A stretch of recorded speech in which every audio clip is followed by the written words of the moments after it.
আজকের গল্প শ্মশানের প্রদীপ। একটা গ্রাম, চন্দ্রপুর। গ্রামটা শান্ত হলেও গ্রামবাসীরা জানে প্রতি অমাবস্যার রাতে শ্মশানে একটা প্রদীপ নিজে থেকেই জ্বলে ওঠে। কেউ জানে না কে জ্বালায় কিংবা কেন লোকজনে বলে ওটা আসলে মৃতদের আত্মা নিজের পথ খুঁজে নিতে আলো জ্বালায়।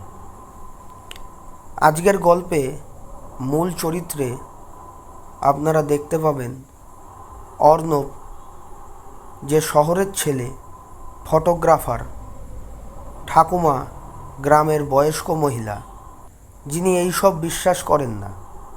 এক অচেনা সাধু যাকে শ্মশানের কাছে দেখা যায়।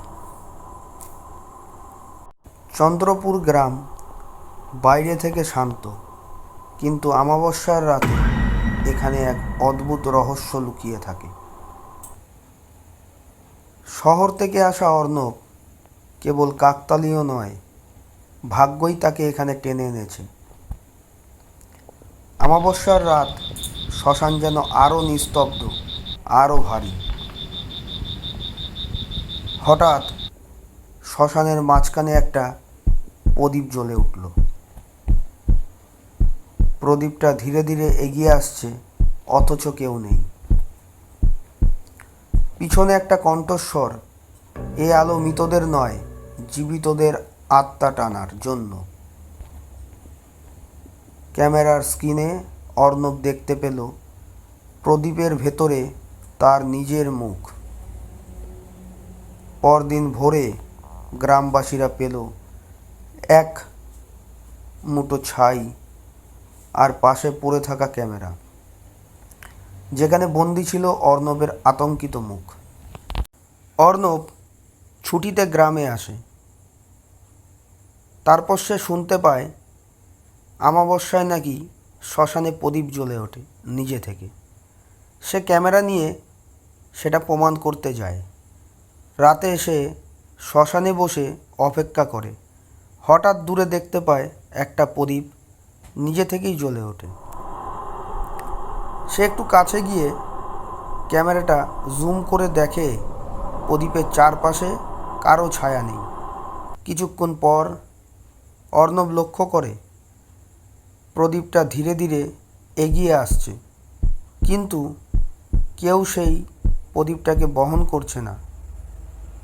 চারপাশে বাতাস নেই, তবুও শিখাটা দুলছে না। হঠাৎ পিছনে একটা কণ্ঠস্বর শুনতে পায়। কেউ যেন বলে ওঠে, এই আলো মৃতদের নয়, জীবিতদের আত্মা টানার জন্য।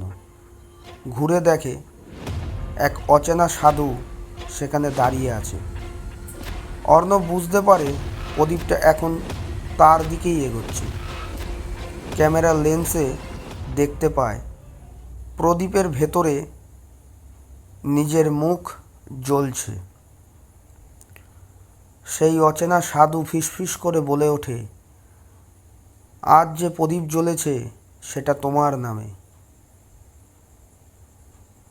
হঠাৎ করে ক্যামেরার স্ক্রিন বন্ধ হয়ে যায়। পরের দিন সকালে সব গ্রামবাসী শ্মশানে উপস্থিত হলে একটা নতুন চিতাভস্ম পায়। পাশে পড়ে থাকে অর্ণবের ক্যামেরা। সেই ক্যামেরার মধ্যে শেষ ছবিটা ছিল অর্ণবের নিজের মুখ প্রদীপের ভেতরে বন্দি।